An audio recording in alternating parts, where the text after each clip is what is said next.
Hello everyone, welcome po ulit sa ating video tutorial. In today's lesson, we are going to talk about methods of data collection. So kung hindi nyo pa po napapanood yung ating first lesson on the types of data, I encourage you to watch it first before you continue on our lesson for today.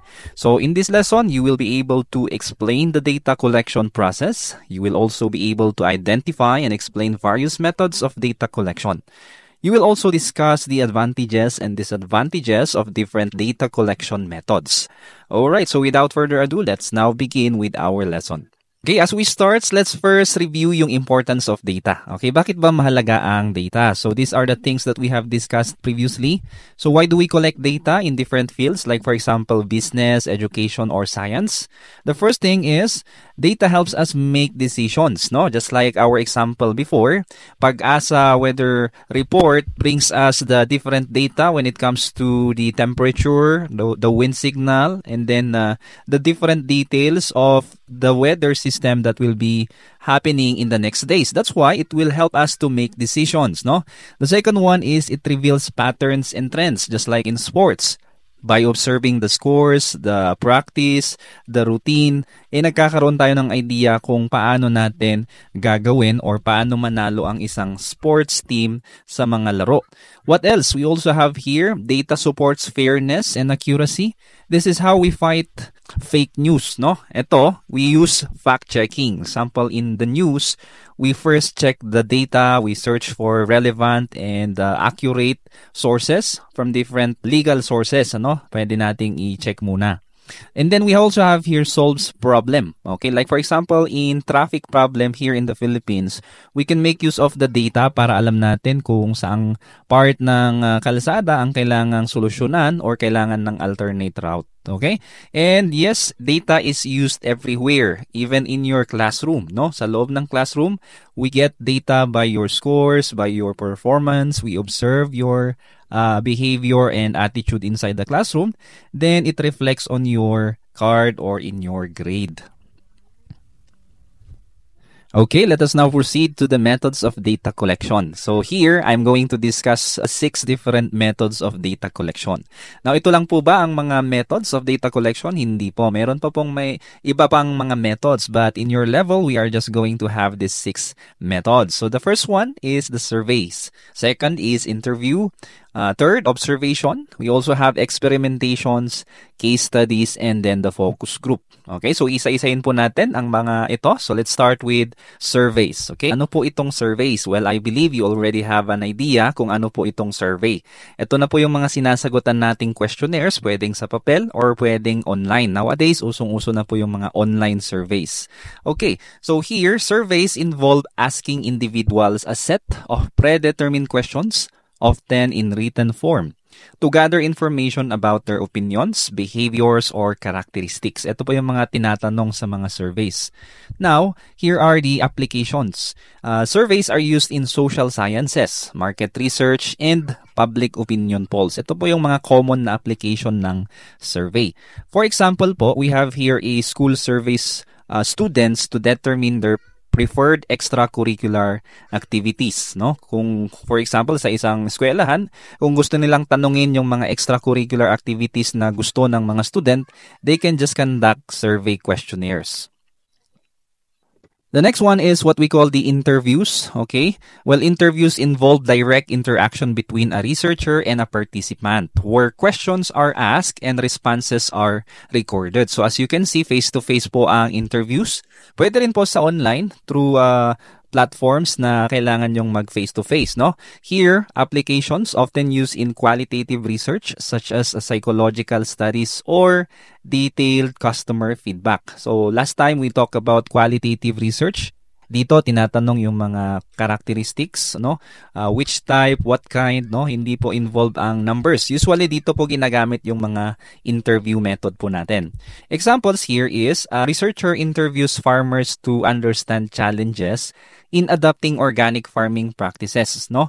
In this method kasi, kailangan ng in-depth answer sa mga tanong na hindi kaya ng questionnaires or survey lamang. So, kailangan talaga ng interview para makuha yung data from the resource person. Alright, the third method here is observation. Basing from the word observe, ang ginagawa lang po natin dito is to observe our subjects, okay? So researchers directly observe and record behavior, events, or phenomena without direct interaction with the participants. So para lang po tayong nag-o-observe sa mga nangyayari sa paligid without needing for us to interfere o di kaya makialam sa mga actions nila. So you just watch the subjects in their natural environment. Ano po yung mga applications dito? It is used in naturalistic studies, ethnography, and behavioral researches. So example po natin is ito. A store observes customer movement to identify which section attract the most attention, no? Kaya po may mga aisles tayo diyan para alam natin kung saan natin kukunin yung mga products or items pag nag-grocery tayo, di po ba? Ngayon, ang mga customer ay ino-observe din ng mga may-ari ng store para alam nila kung ano yung mga effective na setting ng mga aisle para kung effective po yung presentation ng mga products, ikikip nila. Pero kung hindi effective, then they can immediately change the arrangement. Kaya wag po tayong magtaka kung ang mga grocery stores ngayon, pabago-bago po yung itsura. Nag-iiba yung mga arrangement ng kanilang mga products. Okay, the next method is the experimentation method. So in this time, we now conduct experiments, no? Kung kanina we conduct observation without controlling yung mga subjects, without touching or doing anything to affect it. Ngayon naman po ay yung opposite, which is to control the variables. So here, researchers manipulate variables to observe the effect on the outcome. Controlled conditions help establish cause and effect relationships. Kaya common po ito sa mga scientific laboratories wherein they try to observe yung mga subjects nila using tools at kung mayroon silang in-experiment, they can now observe the effect of that experimentation. So applications nito, common din yan sa natural sciences, psychology, and medicine. Okay, halimbawa po, a company tests a new drug by comparing results between a group taking the drug and one taking the old variation. So halimbawa po, merong bagong gamot sa isang sakit, they just try to observe it kung ano ang magiging effect niya dun sa nag-take ng gamot at i-compare nila sa mga taong hindi nag-take ng gamot. So in that way, they can now compare, they can now experiment kung ano ang mas effective na gamot. Okay, take note lang po dito sa experimentation, hindi po necessarily na doon lang sa loob ng science laboratory ito. Pwede rin po itong i-apply in any fields, kahit nga po sa education, as long as ang concept po natin dito is yung ating pag-gather ng data is hinahaluan na po natin ng manipulation, okay? Or meron na po tayong kino-compare, ginagawan natin ng adjustment at tinitignan natin kung ano yung magiging result niya after our adjustments. Okay, the next method is what we call the case studies. So here, in-depth investigation of a single subject is required. Individual, pwede sa group or event to gather comprehensive insights over time. Take note of the word over time kasi hindi po ito basta-basta. Okay, kailangan po ng mas mahabang panahon para i-observe ang isang subject para makakuha tayo ng mas in-depth or mas detalyadong details or data. Applications po nito, it is useful in fields like psychology, education, and business to explore complex phenomena in depth. Alright, example po, we have here a psychologist studying a student with dyslexia to evaluate a new reading intervention. So if you have here a psychologist at merong isang student na may dyslexic condition, pag sinabi po nating dyslexic or dyslexia, yung hindi po masyadong makabasa ng mga letters. So ino-observe ng psychologist yan para makakuha siya ng data at a certain period of time, hindi lang po isang beses lang, no? Dapat i-observe niya yan every now and then para ma-evaluate niya kung effective ba yung magiging reading intervention, no? Kung makakatulong yung solusyon or way ng pagtuturo kung paano magbasa itong student na merong dyslexia. Okay, the last method here is what we call the focus groups. Okay, idagdag po natin ito because the focus group involves guided discussions with a small group of participants to explore their opinions and perceptions on a topic, no? So here, mas maganda, 'di ba, kapag mas madaming nag-o-observe sa isang bagay kasi mas madaming tao, mas madaming nag-iisip, mas madaming opinions, mas madaming inputs, mas magiging effective yung kanilang study. So here, widely used in market research and social science to gather opinions on products, advertisements, or societal issues. So example po, a tech company gathers a focus group to discuss feedback on a prototype smartphone.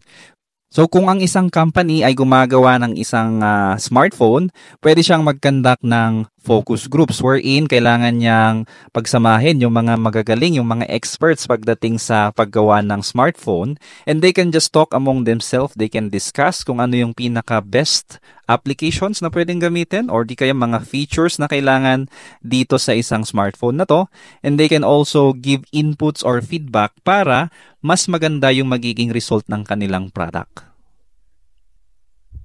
Okay, let's now proceed to the advantages and disadvantages of the methods that we have discussed. Okay, so una, let's have the surveys. Ano po ang advantages nito? First, it can be cost-effective. Ibig sabihin ay mas kakaunti yung gastos. Di kailangan gumastos ng malaki. Since gagawa lang naman ng questionnaires, pwedeng i-float or pwedeng ibigay sa mas madaming mga magpa-participate. Okay, you can also reach large audience dito sa survey kasi hindi necessarily na isang tao lang ang sasagot. Pwedeng mas madami pa, no? Also, standardize yung format niya. Pwedeng gamitin yung isang questionnaire sa lahat ng mga magpa-participate para makuha mo yung data na kailangan mo.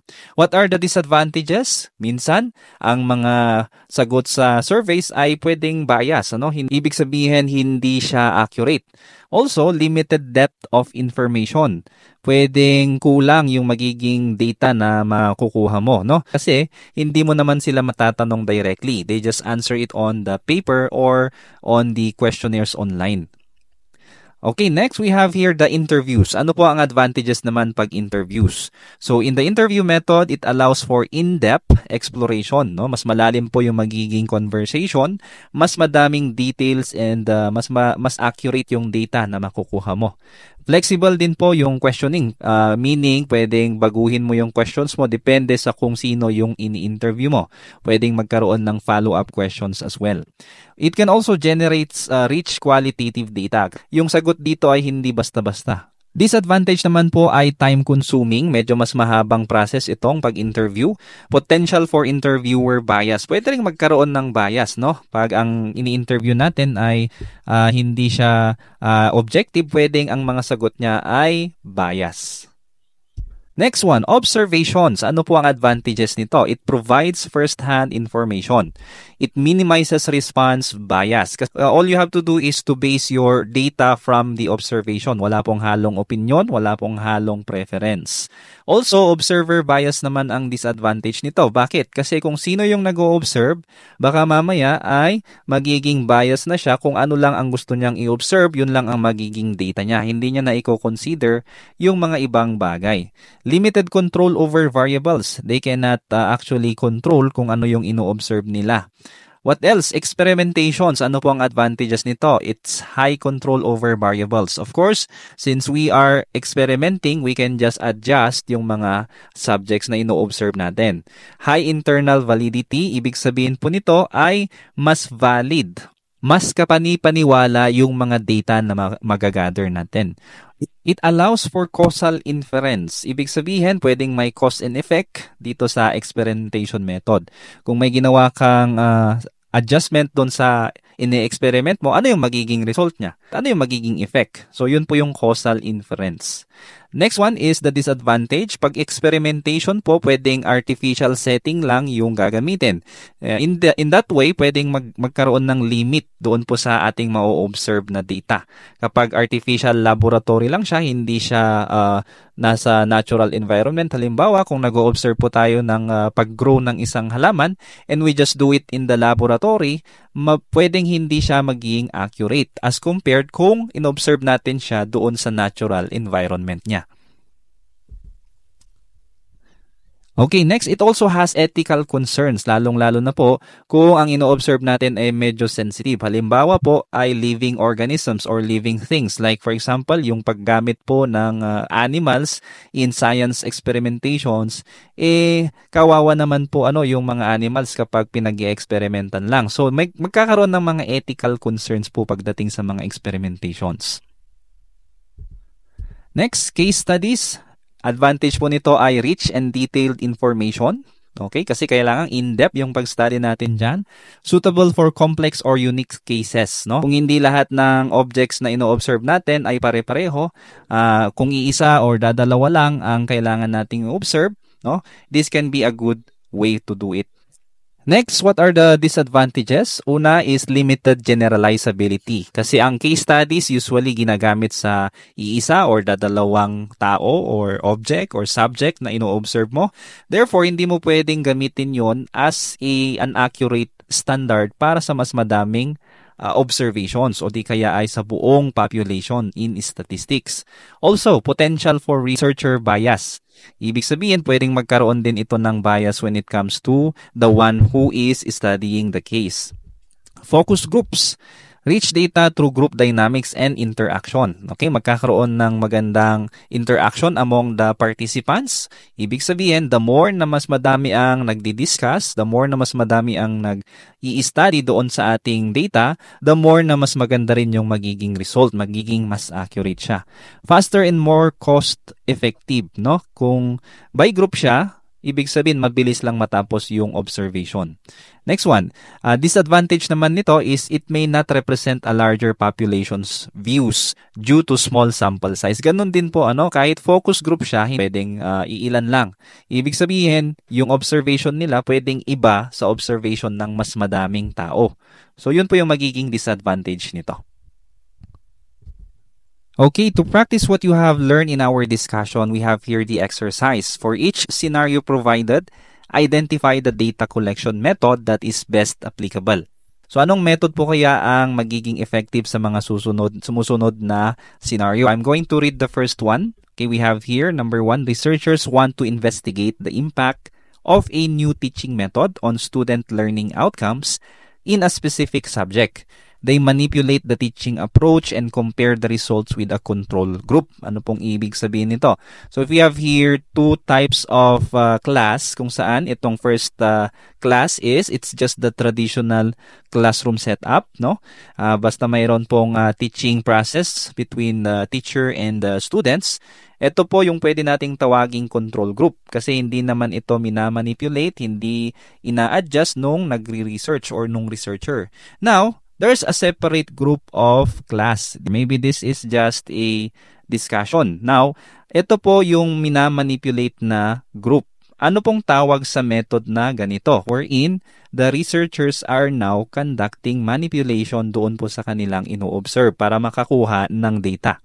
Now, we call this experimentation. Okay? That's an example of experimentation method. Now, as you can see, hindi kailangan sa loob ng laboratory ito. They just need to experiment on these two types of teaching method. Next, scenario number 2. A researcher is interested in exploring the experiences and perceptions of individuals who have successfully overcome a specific phobia. The focus is on obtaining in-depth qualitative insights into their personal journey. So kung ikaw yung researcher at gusto mong i-explore, i-study yung mga taong merong phobia, no? Alam nyo naman po ang phobia. They are scared or afraid of something, no? Pwedeng afraid of heights, afraid of the dark, afraid of a small room, no? Madami pong klase ng phobia. Now, kung gusto mong i-study, kung gusto mong kumuha ng data from these people, ano po ang proper method na gagamitin mo? Okay, we have interview. Okay, you can talk to them personally, you can ask them questions para maintindihan mo yung topic na gusto mong ma-explore or ma-research. Pwede mo silang tanungin kung paano nila na-overcome yung specific phobia nila. By doing that, you can get a personal and accurate data. Okay, scenario number 3. A marketing team gathers teenagers to discuss feedback on a new educational app. or application.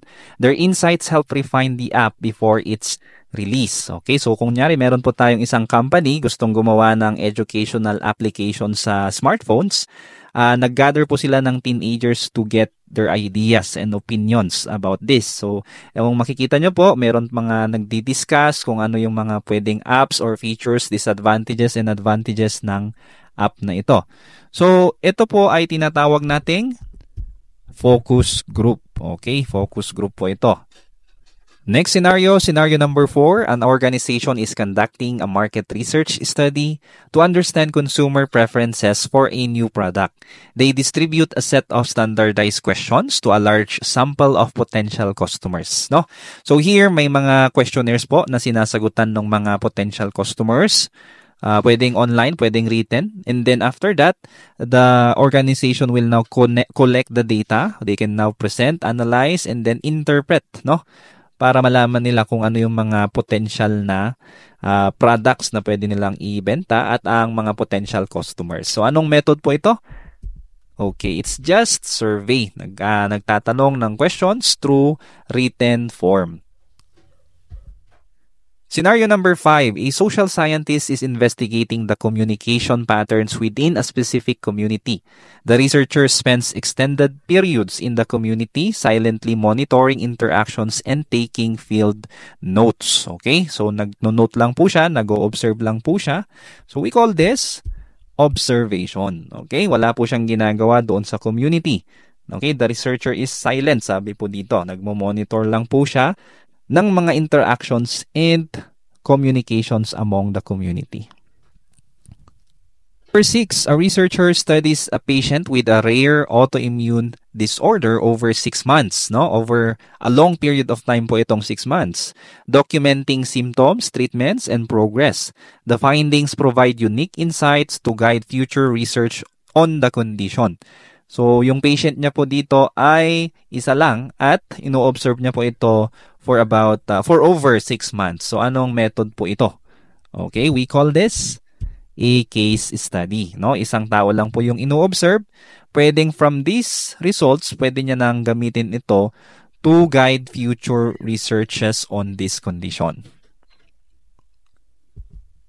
Okay, to practice, let us answer activity A. No? Pwede nyo pong i-pause muna ang video para sagutan nyo in your paper and then you can come back to check your answer.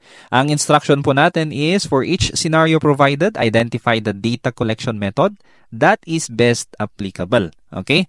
So, yung survey, yung interview, yung case study, yung ating pong observation, experimentation, and focus group, yun po yung magiging sagot nyo dito. Okay? Okay, I hope you are now ready to see the answers for these questions. Number 1, a university collects data on student satisfaction with campus facilities using an online form. Ang sagot po natin dito ay survey. Number 2, a doctor monitors patients in a hospital to study the effects of sleep on recovery times. We have observation. Nagmo-monitor lang po siya ng patient. No? Next one, researchers test 2 teaching strategies on separate groups of students to compare their effectiveness. So meron na pong kino-compare dito. This is now experimentation.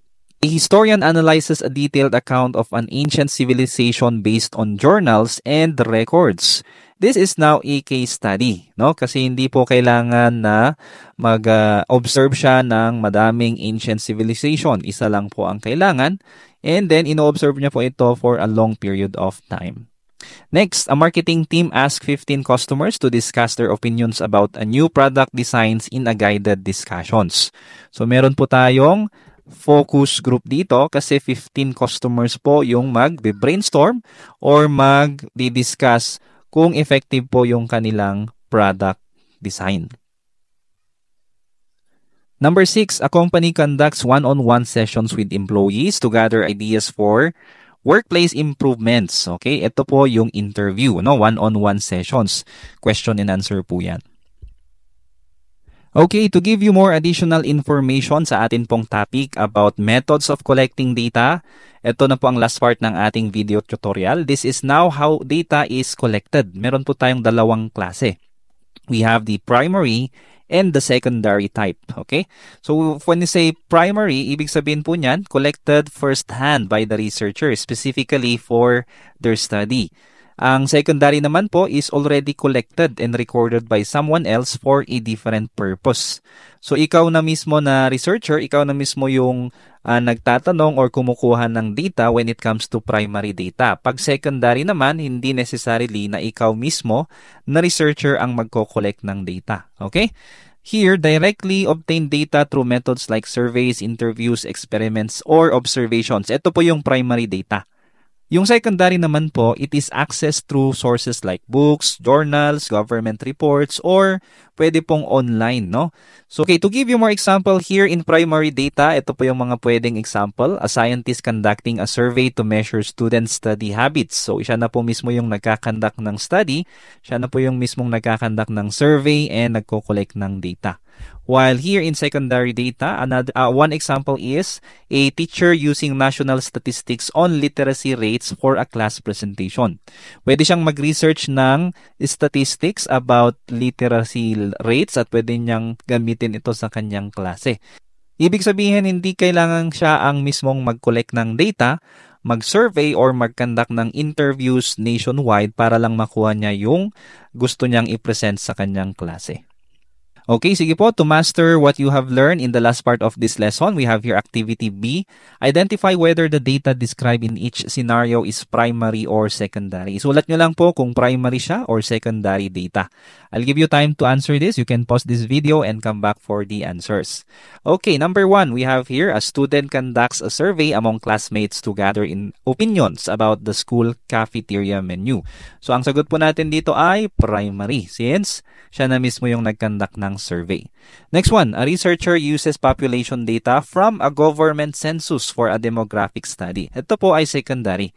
Kasi gumamit lang siya ng data from the census nang galing sa government. Number 3, a researcher observes students in a classroom to study their participation during group activities. So here, yung teacher na mismo directly observing the students. That's why this is primary data. Number 4, a journalist references an article from a scientific journal to write a news story. So gumagamit siya ng reference sa isang article, therefore this is now a secondary. Hindi na siya mismo yung nag-conduct ng or nag-gather ng data. Number 5, a scientist collects soil samples from different locations to study pollution levels. This is also primary kasi siya yung mismong nag-collect ng samples. Okay? So I hope nakuha nyo po ito ng tama. Well, this is now the end of our lesson on methods of collecting data. For our next lesson we will have sampling technique naman po. No, this is now the last lesson for this week on the topic statistics.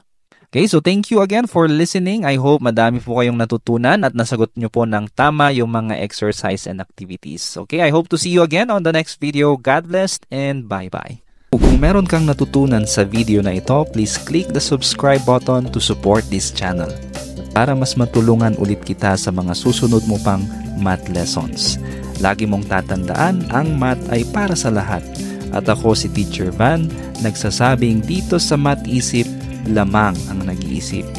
God bless and see you on the next video. Bye-bye.